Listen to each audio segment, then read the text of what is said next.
Hello, everyone. This is NPC's Economics.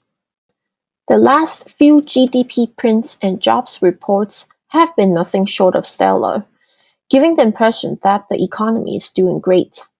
Legacy media has been painting the narrative that the consumer spendings remain elevated, and mainstream economists have been saying that despite high levels of consumptions, households are doing fine financially.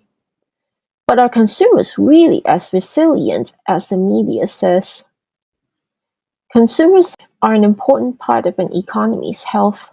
In the United States, consumption makes up almost 70% of the GDP.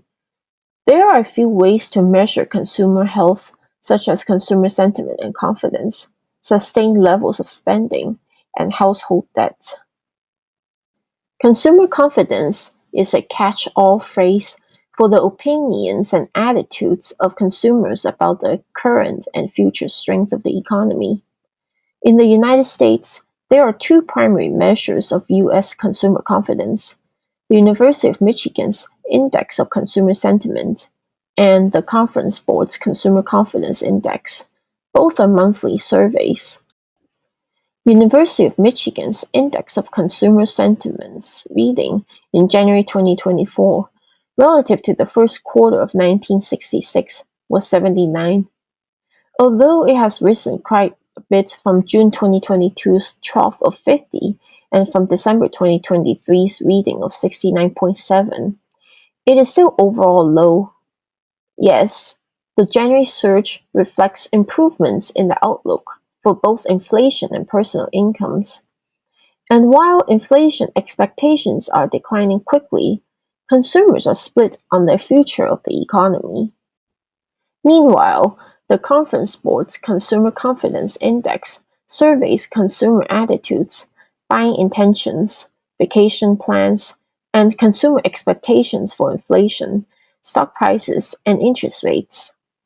Its January 2024 reading also rose sharply to 114.8, up from 108 in December 2023.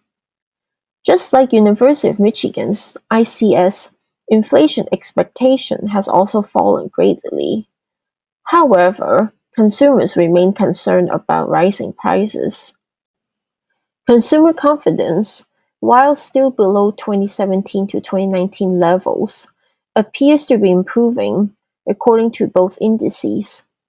But that begs the question: if unemployment rate is at a historic low and the economy is supposedly doing so great, then why are consumer sentiment and confidence still below the late 2010s? Particularly, current readings of University of Michigan's ICS are comparable to the readings from the early 2010s, when home prices were still falling, unemployment rate was still very high, and many skilled professionals were underemployed.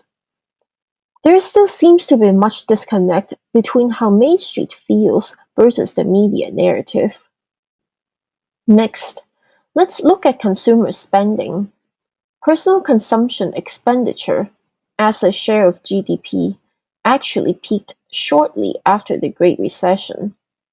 Currently, it is sitting at 67.6%. Overall, consumer spending looked robust in 2023. But according to the Congressional Budget Office, which released its budget and economic outlook from 2024 to 2034 last week, forecasted a weaker growth in consumer spending, which will slow economic growth in 2024. But what about consumer debt? It seems the narrative is everywhere. Some say that people are increasingly taking on more debt to survive the skyrocketing cost of living. But some say that many prospective homebuyers are sitting on a large pile of dry powder, waiting on the sideline while they T-bill and chill. Total nominal household debt is climbing higher and higher. Meanwhile, credit card and auto loan delinquencies continue to rise, especially among younger borrowers.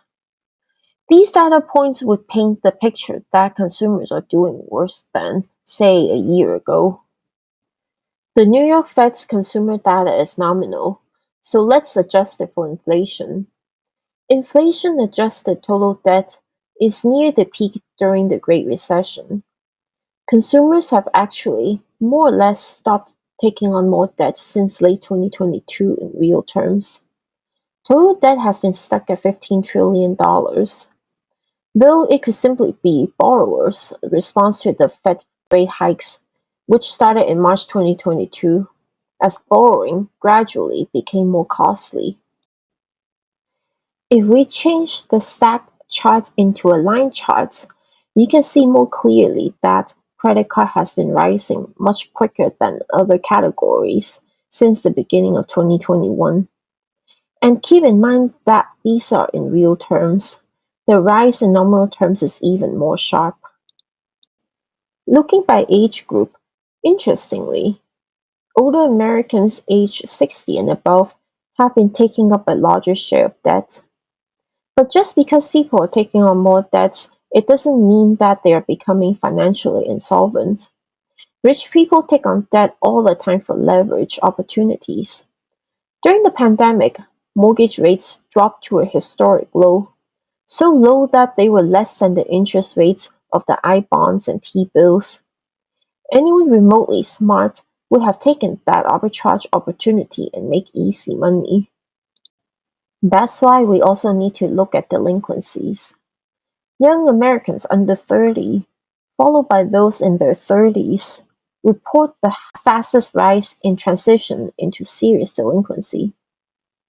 While the overall percentage is still far below pre-pandemic levels, thanks to ultra-low mortgage rates during the pandemic, where many people refinanced to these sweet low rates and student loan pauses.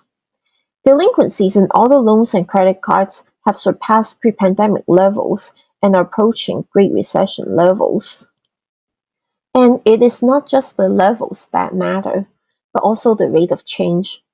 For auto loans and credit cards, how fast the percentage of balance transitioning into serious delinquency is rising is comparable to the 2006 to 2009 period. So there are signs that consumers are increasingly feeling the stress, especially younger and less wealthy consumers. In December 2023, real personal consumption expenditure went up 0.5%, but real disposable income was up by only 0.1%. In other words, the 0.4% difference was financed by taking on more debt. In addition to taking on more credit card debts, people are also increasingly turning to buy now pay later programs. University of Michigan's Index of Consumer Sentiment actually has a lot of supplementary tables. The majority of consumers think that now is a bad time to purchase big-ticket items, houses, vehicles, and large household goods. A general sentiment that has been climbing since May 2021, when the economy was showing early signs of high and sustained inflation. Although the bad feeling has ebbed somewhat for large household goods, over 80% still say that now is a bad time to buy a house, and almost 70% still say now is a bad time to buy a car. It should be noted that not all American consumers are equal, and aggregated trends that describe consumers as one entity might be missing the complete picture. Particularly when home prices, stock prices, and interest rates have all gone to the moon and are staying there. The asset owning class is probably sitting really pretty, leaving those who don't own these assets behind and further behind. So, what do you think? Let me know your thoughts in the comments, and I'll see you next week. Bye!